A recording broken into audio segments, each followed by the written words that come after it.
Olá amigos, aqui é aquele cara, bem-vindos ao canal Aquele Anime. Conforme a gente continua fazendo aqui a nossa série do Diário de Bordo, onde a gente avalia todas as sagas de One Piece. A gente já fez episódios de East Blue, de Alabasta, de Skype, então vai estar tudo relacionado aqui na descrição se você chegou agora. E é necessário até explicar um pouquinho, porque a estrutura de saga já começa a ficar um pouco mais confusa. Em grande parte eu segui o jeito como a Crunchyroll separou no serviço de streaming deles, que eles colocam o Water 7 junto com Enies Lobby e colocam também junto com a Dave Beck. Mas eu achei de melhor tom botar junto também o arco filler do G8, que é basicamente onde tem uma grande mudança entre o traço, a direção de arte que estavam usando. Ele pega uma outra identidade logo depois, então eu achei que combinaria melhor aqui. Já vou deixar passando inclusive no cantinho da tela, mantendo a nossa tradição. Lá no meu Twitter, o arroba aquele cara YT, eu coloco análises detalhadas de cada um dos episódios da série. A gente não tá pulando absolutamente nada, justamente para você ter uma ideia de como é que flui o anime. É um desafio você assistir mil e tantos episódios. Diferente do mangá, claro, o mangá é a obra original do Oda, vai ter um ritmo muito mais fluido. Aqui a gente tem muito mais fillers. E eu achei legal justamente começar com o G8 aqui, porque fillers vão ser uma parte pro bem e pro mal, mais pro mal que norteia bem a nossa experiência de assistir Water 7 e Enies Lobby por anime. Mas o G8 em si é um exemplo bastante positivo, porque digo com segurança e felizmente dando uma olhada internet afora, parece ser uma opinião compartilhada por muita gente que o G8 é tão bom que é até difícil você imaginar que ele é um filler, é uma história muito bem amarradinha, muito bem redondinha, com os chapéus de palha presos dentro de uma grande fortaleza da marinha, e todos os personagens têm o seu momento para brilhar, então você já fica até mais feliz porque não só ele se destaca, mas está com uma direção de arte mais vibrante. Para mim, uma das estéticas mais bonitas que o One Piece já teve, você encontra por ali. Então todos os personagens estão com uma cara mais legal, envoltas em palhaçadas, aventura, ação. G8 é um arco muito, muito gostosinho de assistir. Recomendo a todo mundo, até muita gente que só leu o anime ou fui vendo pelo, de repente pelo One Piece, pulando um monte de coisa. O G8 vale a pena em qualquer estado que você tiver da série. Se tiver já em um ano, ou se você tá, sei lá, acabou de passar pelo time skip, ou tá no comecinho, ela é autocontida, então você pode simplesmente meter o play no G8 na hora que você quiser e maravilha. E depois tem um filler um pouco mais problemático, mas também curtinho, que é o. Eles estão tendo seus sonhos roubados por um. Bom, não tem spoiler aqui, que a gente está revisitando Arcos, enfim, está passando na imagem também. Mas tem um aparente cavalo marinho que tem o poder de roubar os sonhos do pessoal. O que tem de digno de nota ali, eu até apontei que estava conversando com o meu amigo Bruno, que está assistindo mais ou menos no mesmo ritmo, na mesma altura que eu, especialmente nessa época. É legal como eles tomaram o cuidado de fazer os arcos filler dialogarem entre si. Então você tem referência ao longo desse arco. Por exemplo, eles fazem uma citação ao dragão milenar, que foi lá no encerramento do East Blue. Eles meteram esse filler lá. E você tem um filler conversando com o outro. Achei que isso foi uma sacada interessante para ajudar a manter essa. Quando você está vendo One Piece, você sabe que o Oda vive citando episódios do passado, é tudo bem conectado entre si. E os fillers antes eles ficavam meio isolados, num mundinho à parte, mas aqui você tem esse sentimento de coesão, começa a se aplicar para os fillers também, na verdade, aqui vai um referenciando o outro, dá um crescimento no mundo, faz você se sentir que não está perdendo tanto tempo assim, apesar de estar vendo um filler. Então tem isso de positivo e ele passa rapidinho. E aí pra mim já fica engraçado porque eu, como tô vendo pelo anime, tive uma experiência que aparentemente a galera que lê o mangá, não vou dizer, unanimidade é difícil demais você cravar uma coisa assim, mas eu vejo muita gente reclamar do arco da Dave Back Fight, também o Long Ring Long Land, acho o nome Rongorindo Rongorendo, tão bonitinho, criativo e engraçado. Você tem os animais que são se esticam, tudo é mais comprido por lá. Eu já acho uma premissa criativa para a ilha em si. Mas no anime, e aí sem saber que o pessoal tinha muito repúdio pra esse arco, falando, ah, não acrescenta nada, não gosto do bando do Fox, é só palhaçada. e termina com afro. Até deixei o cabelão crescendo aqui pra homenagear o afro do Luffy. Imagina, quem dera. Um dia eu gravo um vídeo de afro aqui, mas não é o momento agora.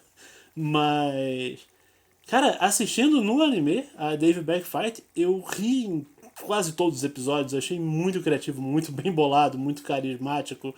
Todas as vai e vem, todas as reviravoltas. Você acha que tá pra acabar, dão uma desculpa pra continuar rolando. Até parece que tem mais provas no anime do que no mangá. Depois eu preciso dar uma lida no mangá pra confirmar isso. Você pode me contar aqui nos comentários. Mas de todo modo, vendo o anime, ele me provocou uma sensação muito tipo assistir Corrida Maluca.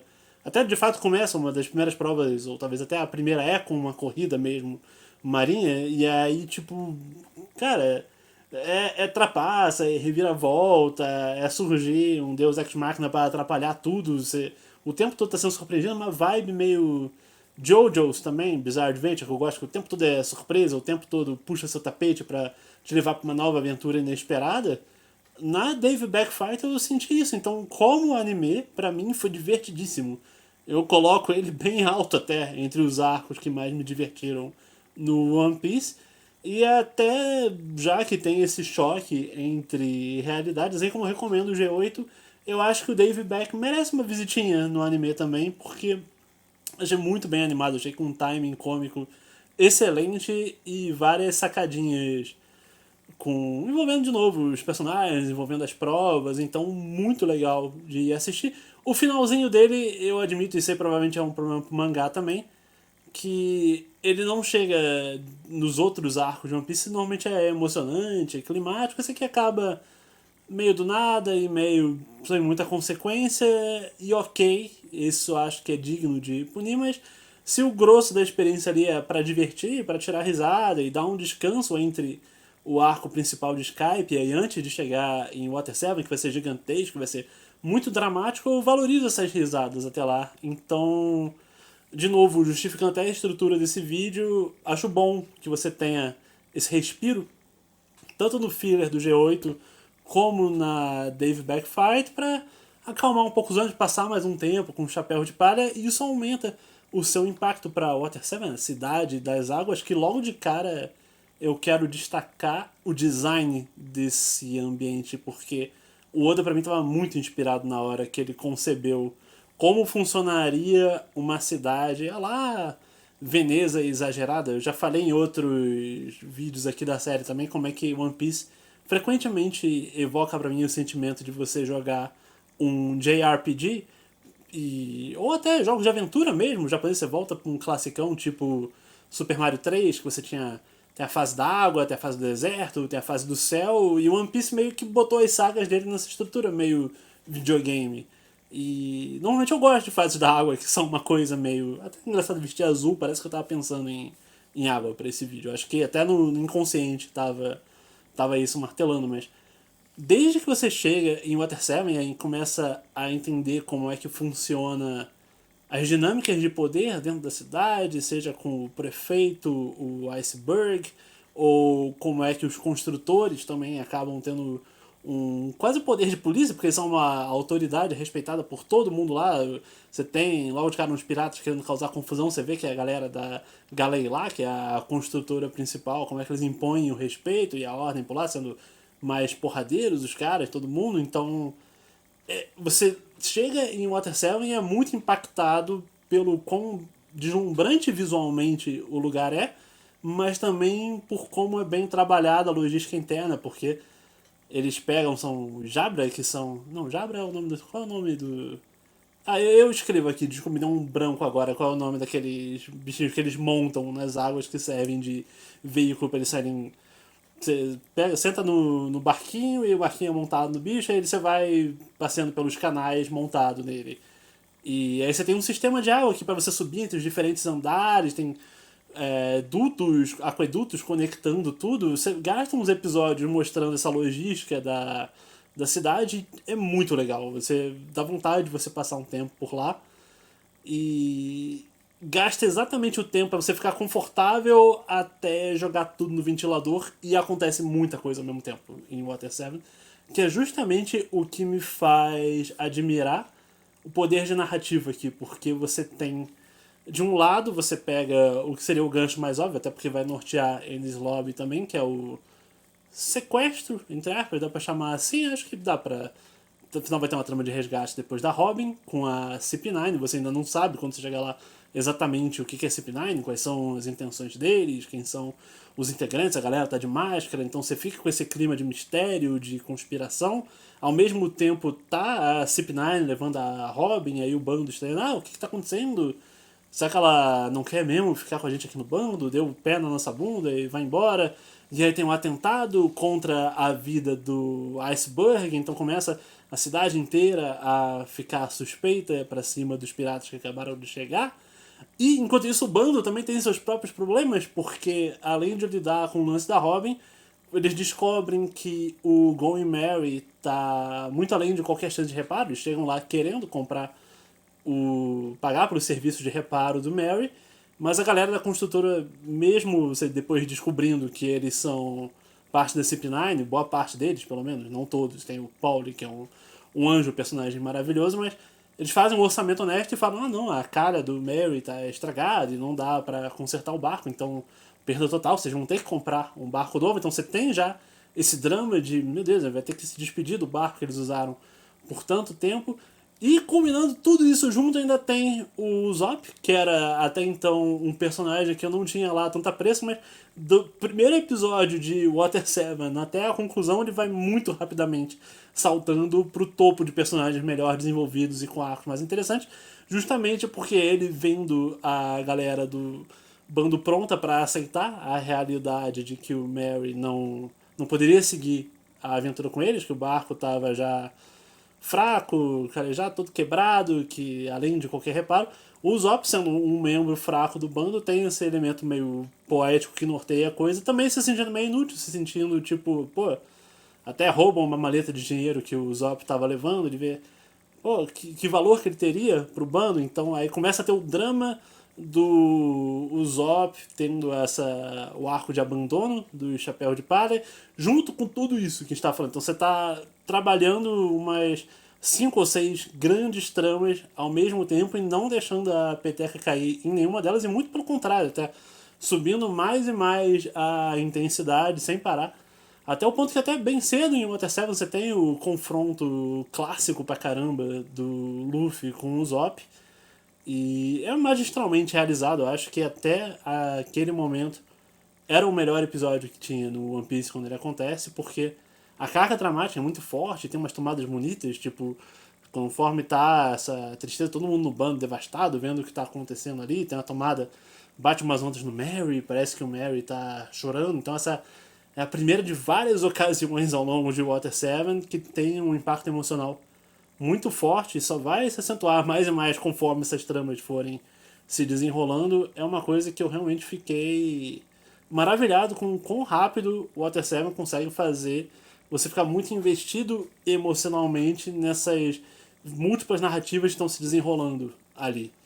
E até engraçado, porque mais pra frente a gente fala um pouco mais disso, mas eu não me lembro de outro anime que com tanta qualidade, com tanta frequência ao longo de uma só saga, a saga de Water 7 sozinha me emocionou mais do que a totalidade de acho, todos os outros animes que eu vi na vida somados, porque são muitos pedaços fortes que acontecem em sequência. Então, é um episódio perfeito pra mim. E uma história realmente perfeita que acontece com o Zop desde pro desenvolvimento de personagem dele, inclusive, quando ele vai peitar o pessoal da família Frank, que ele é a galera que tinha roubado o dinheiro do reparo do Mary, ele vai sozinho pra lá, então você compara o Zop de East Blue, como a gente conhecia ele, mais medroso, não aguentava nem um inimigozinho qualquer, já ia tremendo as pernas e tal, até ele ficar mais determinado a ponto de peitar um aparente sindicato do crime ali por conta própria, mesmo sabendo que ele era muito mais fraco para poder recuperar as coisas, para provar o seu valor, até ter a coragem de confessar com ações seus sentimentos saindo do bando lá e muita coisa melhor que vai acontecer daqui a pouco, mas eu aplaudo ali e é o melhor começo de história possível para te deixar investido. E aí, claro, as outras histórias dão uma pequena pausa no Zop depois desse confronto, você vê que fica um clima. Mas sério, o Luffy para de sorrir, o Zoro tem um bom momento de imediato também, aconselhando o Luffy a levantar a cabeça depois disso, porque senão o bando não vai confiar num capitão que fraqueja com uma coisa dessa. E a vida tem que seguir, né? Tem que fazer. Vão continuar no arco de tentar arranjar um novo barco, vão continuar tendo que desenrolar as tramóias lá da tentativa de assassinato do Iceberg. E aí a gente já começa, nesse sentido, a começar a explorar um pouquinho mais da CP9, porque a galera mascarada se revela. Você vê que os construtores da galera lá estavam. Era gente infiltrada do governo mundial, então você já começa a subir o nível da ameaça também, começa a entender que tem essa organização, já te joga na cara, corrupta ao máximo, que tem um senso deturpadíssimo de justiça, que vai amarrar de novo, veja como tudo o tempo todo tá amarrando, vai ter um payoff disso com os flashbacks da Robin, que a gente vai conhecer em Enies Lobby depois. Mas você vê, são inimigos muito mais fortes do que já tinha acontecido na série até ali. São inimigos que traem a confiança da própria cidade onde eles estavam, porque estava o tempo todo querendo pegar as plantas. A gente vai voltar lá pro arco de Alabasta, que a gente tinha a Robin lendo poneglyphos, o Crocodile estava falando de uma tal arma Pluton que não era revelada até ali o que era, e agora só agora que eles começam a mostrar pra gente que o Iceberg trabalhava na construtora do Stones Workers junto com o Cut Flam, que depois muda de nome pra frente. Então você já começa mais uma coisa nesse sanduíche que não para de crescer, com uma camada mais deliciosa que a outra, já começa a surgir.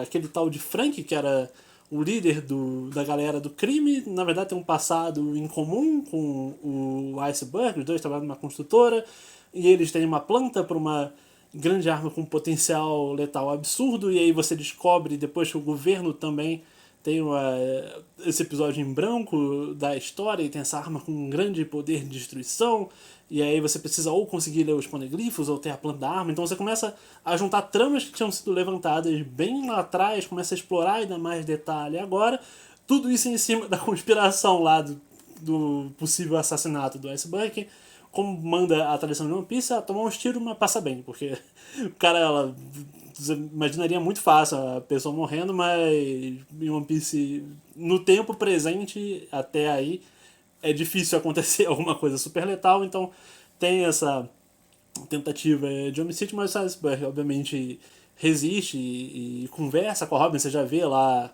a Robin trabalhando alinhada com os interesses do CP9 para aumentar mais ainda a suspeita, porque até então você só participou, você viu a Robin partindo com um bando lá em Skype e eles explorando a Ilha do Céu, mas ela era membro mais recente do bando até ali, então você poderia levantar suspeita sobre qual é a verdadeira intenção, será que ela realmente agora virou pro outro lado, ou o que ela não tá contando pro pessoal. Isso rende um drama decente, começa a entrar, e por isso eu falei dos fillers lá no começo, como é que eles funcionam pro bem e pro mal. Você percebe no anime, bem quando eles estão no interior lá da sala onde o Iceberg estava à beira da morte, acontecem as revelações da CP9, você fica um pouco claustrofóbico, porque o anime você percebe que ele está começando a perder ritmo, mesmo a história sendo boa, eles ficam muito tempo presos no mesmo lugar.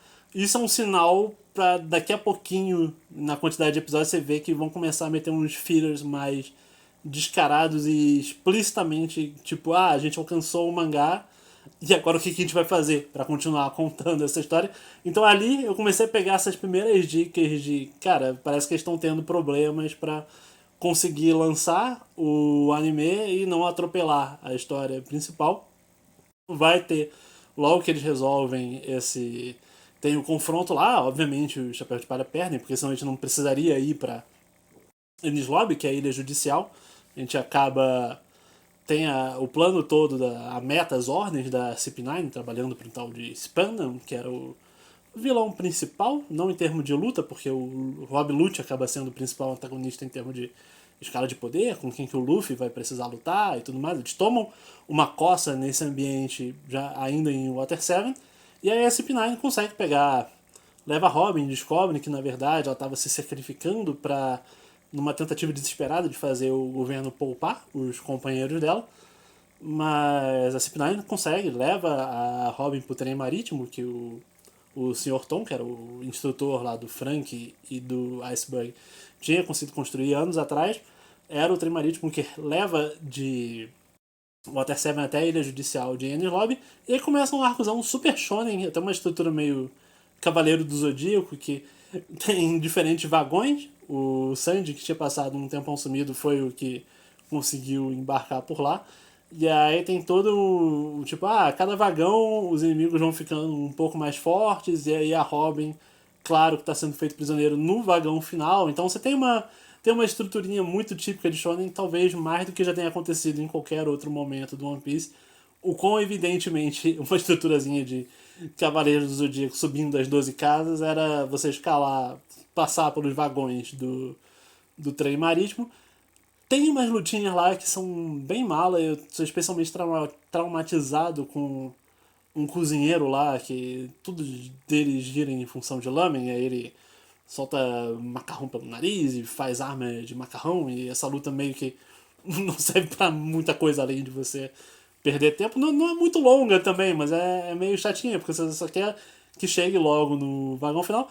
Mas o próprio trem, ele acaba rendendo boas memórias, porque é no trem que a gente conhece o disparado melhor personagem da totalidade de One Piece, que é o nosso ilustríssimo rei dos atiradores, o Sogeking, porque o Zop, depois de sair do bando, a gente vai ficar praticamente o Water 7 inteira sem rever o Usopp, porque ele dá lugar ao Sogeking, tem até uma música tema própria, que felizmente é amplamente reutilizada ao longo do arco. Acho que todas as desculpas possíveis que você pode ter para tocar o tema do Sogeking, você pode ter certeza que eles vão usar, e é sempre bom. Então eu não estou reclamando, poderia inclusive ter mais Sogeking do que tem. Nunca é demais, porque é um personagem é muito engraçado e esse é um traço, pra mim, um dos maiores elogios pra One Piece, que vai culminar até na entrada do Frank, bem mais pra frente, no final de Enies Lobby pro bando.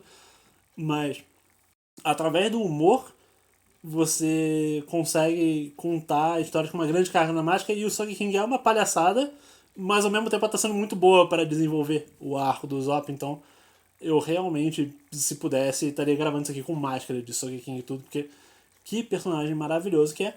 E aí, claro, como foi parte do bando tava dentro do trem, partindo para Enies Lobby, outra parte tá lá presa em Water 7, não consegue embarcar a tempo. Falam com uma antiga conhecida, Dona Kokoro, que junto com a Chimney, eu adoro o nome Chimney, uma coisa que eu não sei se eu apontei nas análises que estão passando ali, é criança com nome engraçado. Normalmente One Piece tem boas crianças e a Chimney é uma delas. Fica sempre com meio que um coelhinho, sei lá, que bicho é esse que anda com ela, mas é adorável bastante. E, enfim, a dona Concorô trabalhava com o Sr. Tom, cuidou do Frank desde pequeno, do Iceberg desde pequeno também, e agora tá ajudando lá o Chapéu de Palha também, então eles vão juntos, acham um outro trem que consegue seguir, de altíssima velocidade, super arriscado, mas todo mundo chega em Enies Lobby e fica aquela corrida contra o relógio. De novo, estrutura de Shonen, porque se conseguirem levar a Robin até os portões da justiça, aí vai ser tarde demais, não vai ter mais esperança de resgate, então precisa todo mundo passar pela ilha judicial inteira antes da Robin chegar naquela linha limite. E aí vai tendo açãozinha, você percebe em tudo que a Toei produziu até ali como começa a ter uns problemas de ritmo também, porque ao longo de vários episódios você não tem aquele sentimento de estar progredindo, você tem o Luffy corre pra um lado, aí a galera tá lutando no começo da ilha, coisa que provavelmente no mangá você vai ver, deve ser tipo umas 3 páginas, vira um episódio inteiro. E isso fica ainda mais problemático depois, quando, apesar de todo esse esforço de você enrolar ali na progressão de Enies Lobby, o anime para e aí, agora vamos fazer flashback relembrando cada personagem desde lá dos tempos de Ace Blow. E isso acontece num momento super climático, quando eles finalmente chegam num primeiro marco divisório, onde tem a extremamente icônica cena da Robin, eu quero viver, e o Luffy pedindo pra ela confessar que tem essa vontade de seguir com o bando e seguir viva e tal. Mas essa cena é maravilhosa por si só, e já a gente fala do passado da Robin também.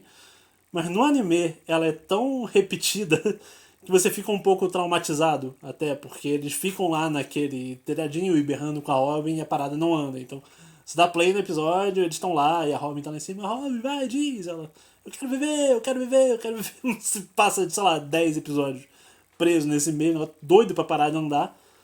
E aí, falei, se eu não. Muita gente, não, pô, toma, você tem que pular os filhos e tal. O compromisso de ver todos os episódios de One Piece é até pra endossar mais essa recomendação. Eu acho que não vale a pena fazer como eu. Você deveria simplesmente, na hora que começa esses flashbacks, fazer um favor a você mesmo e seguir a história, justamente porque a história é maravilhosa. E às vezes o flashback ali começa até a tirar um pouco do impacto emocional de uma coisa que está sendo maravilhosamente contada sem eles.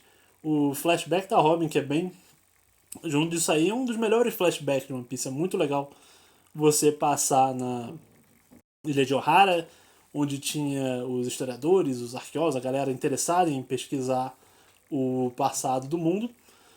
E até tem aquela polêmica engraçada que a galera. Não enfia política no meu animezinho, mas ali é até uma das principais pesadas de mão que tem até então, porque tava falando do senso de justiça deturpado do governo mundial, é quando você vê que em One Piece o governo. Em One Piece aí você pode até tomar a liberdade de fazer essas projeções para as situações que você achar pertinente para o mundo real também, né? Mas o governo é extremamente insatisfeito com o papel dos educadores, dos pesquisadores, de quem quer trazer a história como ela realmente é, ao invés de seguir só a narrativa oficial aprovada pelas autoridades, né? E ali você vê que eles têm o chamado da destruição, o Buster Call, que é basicamente você usa todo o poder de fogo possível e imaginável e faz a ilha sumir do mapa. Então, o preço que você paga se você quiser ser um historiador contra a narrativa oficial em One Piece é o extermínio de toda a sua ilha. Que coisa saudável, coisa zen, né? Então aí fica a cargo da audiência fazer seus paralelos que achar pertinentes em termos de política do mundo real com o anime, mas acho maravilhoso como é que tem um bom papo sobre isso, na, não só no subtexto, mas no texto principal, e como isso serve de força motriz para você entender como funciona a cabeça da Robin, pelo que ela passou na vida dela, pra você combinar nessa cena que é repetida ad nauseam no anime em si. Então isso é um claro sinal do quanto a história e a mensagem são poderosas e de como o anime já está começando a tratar de coisas muito mais sérias e isso é feito organicamente.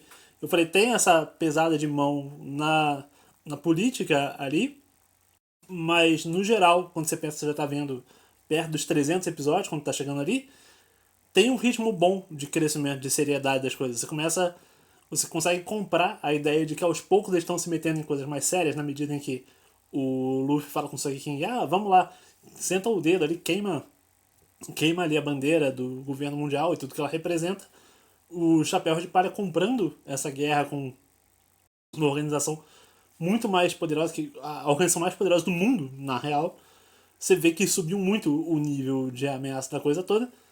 E aí, depois disso, você já, de novo, começa. Já teve lá no trem, já teve isso em Lobby, tem mais ainda no Clímax, a estrutura Shonen, de novo, porque cada um dos membros da CP9 tá com uma chave, e aí você precisa derrotar todos os membros da CP9 para poder pegar a chave para conseguir soltar a Robin antes dela chegar na marca final. Só que aqui a ação é boa. Aqui cada uma das lutas consegue fazer um pareamento bom entre quem é o Chapéu de Palha que vai lutar com cada membro da CP9 e conseguir fazer boas dinâmicas cheias de seja mais humor, seja mais adrenalina, seja nos momentos de bobeira do você, por exemplo, coloca o Sogeking pra lutar junto com o Zoro e aí eles estão presos com um algema em comum e aí o Zoro, agora o Sogeking vai servir como minha espada. Ele literalmente fala pro Usopp ficar parado e virar uma espada pra ele. É bobeira, mas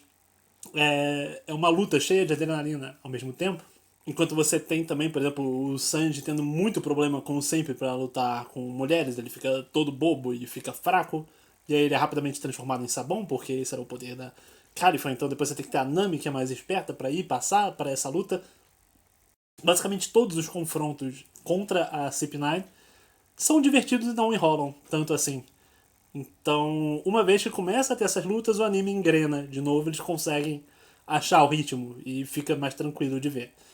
E quando chega no clima que você já tá um pouco cansado por toda essa maratona que você passou, independente dos filhos ou não, você tá emocionalmente desgastado, você ficou vendo muito tempo, coitada da Robin apanhando lá dos Panda, inclusive até apontei num comentário um pouco de pena, um tom um tanto estranho, porque sem muita justificativa, uns ângulos muito exploram e expõem a Robin de um jeito que eu acho que a história não precisava ali, mas no fim das contas você sente senso de urgência porque você está preocupado com ela, você está preocupado com a corrida, contra o tempo, você está preocupado com tudo, e quando você chega pro clímax, tá tipo tudo muito bem alinhado pra você se importar o máximo possível. Então quando você tá no terreno para essa batalha final e você tá tendo o Luffy que desde da luta pouco antes do Eu Quero Viver já tinha ativado o Gear Second, que ok, é meio Deus Ex Machina, que ele surge meio do nada, porque o Luffy só chega a comentar uma vez, tem uma técnica que eu tava trabalhando, você não viu isso, mas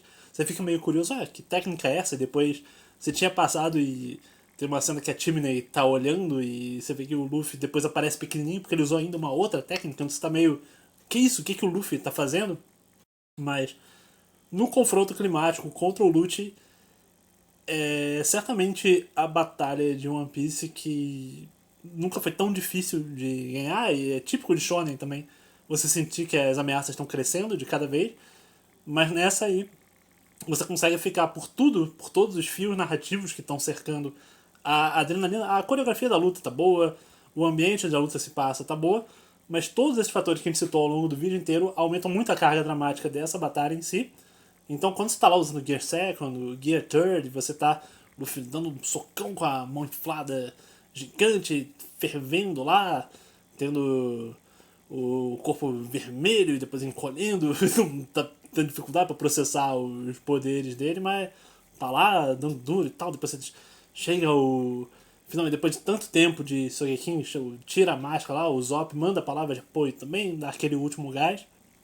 É muito boa a luta toda ali. E é muito bom, muito gratificante. Quando chega a maratona de socão lá, derrota o Lute, e mesmo assim você tá com aquele desespero, porque tá a marinha toda cercando, eles estão num fiapinho, o único fiapinho de terra firme que tinha ali pra eles ficarem, parece que não tem saída.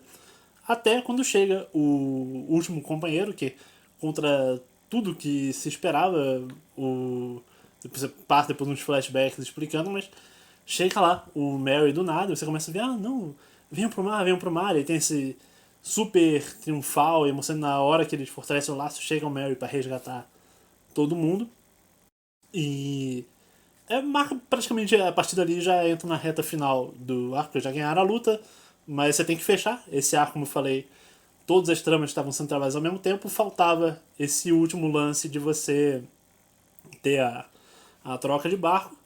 E aí chega aquela hora que extremamente icônico e pra mim durou pouco o reinado se o episódio da luta do Luffy com o Zop era o melhor episódio, quando tem o episódio da despedida do Mary, é aquele episódio absolutamente fatality e golpe baixo, porque até o Oda chorou escrevendo, é um negócio que é muito pesado de você ver a despedida deles. Ali não tem nem o lance que eu falei do humor e da emoção misturado, ali é só apelação emocional, mas não tem o que fazer porque pra culminar essa jornada tinha que ser do jeito que foi. É um episódio muito bonito no geral.